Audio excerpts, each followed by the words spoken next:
ಪರೀಕ್ಷೆ ಫಾರ್ಮ್ನ ಸಮೇತವನ್ನು ನಿಧಾನವಾಗಿ ತುಂಬಿಸ್ಬೇಕು. ಮೊದಲನೇದಾಗಿ ನಿಮ್ಮ ಪೂರ್ಣ ಹೆಸರು. ಗುರುಗಳೇ, ಪೂರ್ತಿ ಹೆಸರೇನ್ ಬರೀಲಿ? ಭೀಮರಾವ್ ರಾಮ್ಜಿ ಸಕ್ಪಾಲ್ ಅಂಬಾವಾಡೇಕರ್ ಅಂತಲ್ಲ?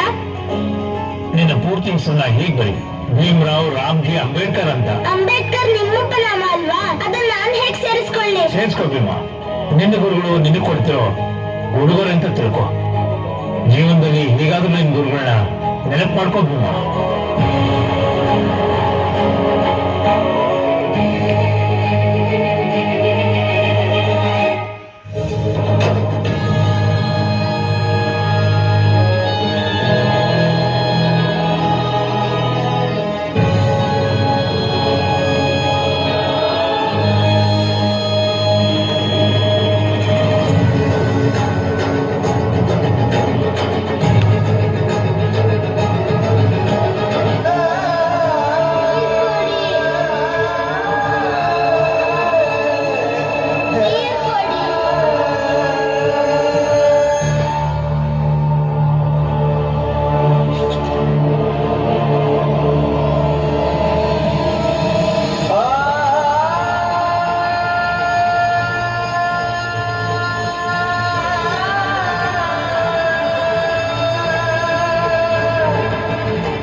ಗೊತ್ತಿಲ್ಲ, ಇನ್ನೆಲ್ಲೂ ಒಪ್ಕೊಂಡಿದ್ದಾರೆ.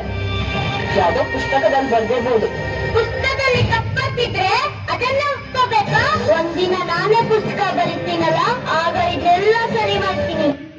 ಜೀವನ ಅನ್ನೋ ಓಟದಲ್ಲಿ ಇನ್ನು ಸಾಕಷ್ಟು ನೋವು ಅನುಭವಿಸ್ಬೇಕು.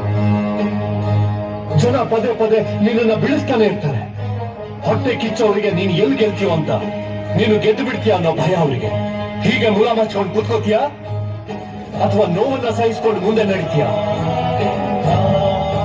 ಎಲ್ಲರೂ ಮೀರಿ ಬೆಳಿಬೇಕು ಅಂದ್ರೆ ಇದಕ್ಕೆಲ್ಲ ಒಗ್ಬೇಕು. ನೀನು ಸಹಿಸ್ಕೋಬೇಕು, ಮುಂದೆ ನುಗ್ಕೊಂಡು ಹೋಗ್ತಾ ಇರ್ಬೇಕು. ಭೀಮರಾವ್, ನಿನ್ ಜೊತೆ ಇವ್ರು ನಡ್ಕೊಂಡಿದ್ ರೀತಿ ತಪ್ಪು ಅಂತ ನಿನ್ಗೆ ಯಾಕೆ ಅನ್ಸ್ತಿದೆ? ಸರ್, ಯಾಕಂದ್ರೆ ಇದು ವಿದ್ಯಾಲಯ. ಈ ಜಾಗದಲ್ಲಿ ಕಲಿಯೋರು ಇರ್ತಾರೆ, ಕಲ್ಸೋರು ಇರ್ತಾರೆ. ವಿದ್ಯಾರ್ಥಿಗಳಿಗೆ ಸರಿಯಾದ ದಿಕ್ಕನ್ನು ತೋರಿಸೋದು ಇಲ್ಲಿನ ಕರ್ತವ್ಯ ಆಗಿರುತ್ತೆ. ಇಷ್ಟನ್ ಬಿಟ್ರೆ ಇಲ್ಲಿ ಧರ್ಮ, ಜಾತಿ, ಸಂಪ್ರದಾಯಗಳಿಗೆ ಸಣ್ಣ ಜಾಗನೂ ಇರಬಾರ್ದು. ನಾವು ಒಂದನ್ನ ಅರ್ಥ ಮಾಡ್ಕೋಬೇಕು ಸರ್. ವಿದ್ಯಾಲಯ ಅನ್ನೋದು ಧಾರ್ಮಿಕ ಸಂಸ್ಥೆ ಅಲ್ಲ. ಪಟ್ಟಭದ್ರ ಧಾರ್ಮಿಕ ಸಂಪ್ರದಾಯಗಳ ಜೊತೆಗೆ ವಿದ್ಯೆನ ಜೋಡಿಸಬಾರ್ದು. ಇಲ್ಲಿ ಎಲ್ಲಾ ಧರ್ಮಗಳ ವಿದ್ಯಾರ್ಥಿಗಳಿದ್ದಾರೆ.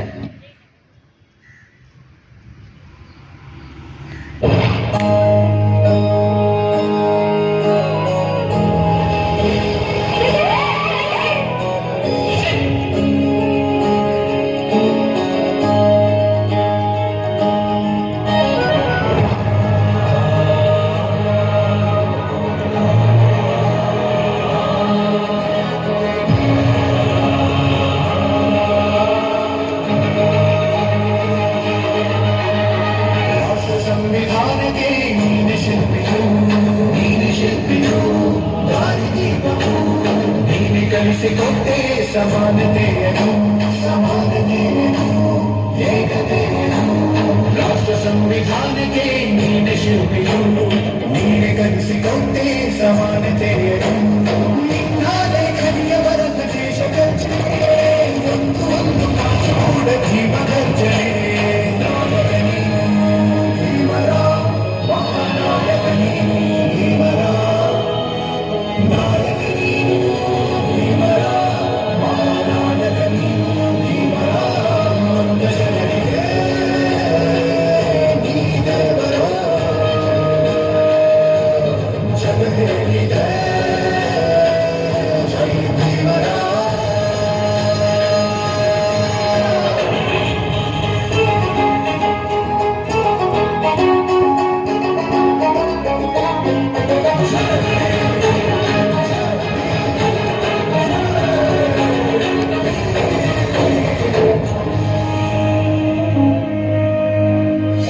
ಶತಮಾನ, ಹೊಸ ಊರು,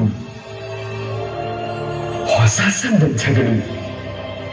ಭೀಮನ ನಡೆ ಶಿಕ್ಷಣದ ಕಡೆ ಸಾಗಿದೆ. ಭೇದ ಭಾವ, ಸ್ಪೃಶ್ಯ ಅಸ್ಪೃಶ್ಯದ ಹಾದಿಯಲ್ಲಿ ಮಹಾನಾಯಕ ಡಾಕ್ಟರ್ B.R. ಅಂಬೇಡ್ಕರ್. ಸಂಸ್ಕೃತ ನಿಮ್ಮಂತವ್ರಿಗೆಲ್ಲ ಅಲ್ಲ. ಸಾವಿರಾರು ವರ್ಷಗಳಿಂದ ನಮ್ಮನ್ನ ಕೀಳು ಜಾತಿ, ಶೂದ್ರ, ಅಸ್ಪೃಶ್ಯರನ್ನಾಗಿ ಮಾಡಿ ಈ ಸಮಾಜದಿಂದ ಹೊರಗಿಟ್ಟಿದ್ರು. ನಾವು ಕೂಡ ಮನುಷ್ಯರ ಹಾಗೆ ಬದುಕಬೇಕಂದ್ರೆ ನಾವೆಲ್ಲರೂ ವಿದ್ಯೆ ಕಲಿಬೇಕು, ನಾವೆಲ್ಲರೂ ಒಗ್ಗಟ್ಟಾಗಿರ್ಬೇಕು, ಹೋರಾಟದ ಹಾದಿ ಹಿಡಿಬೇಕು.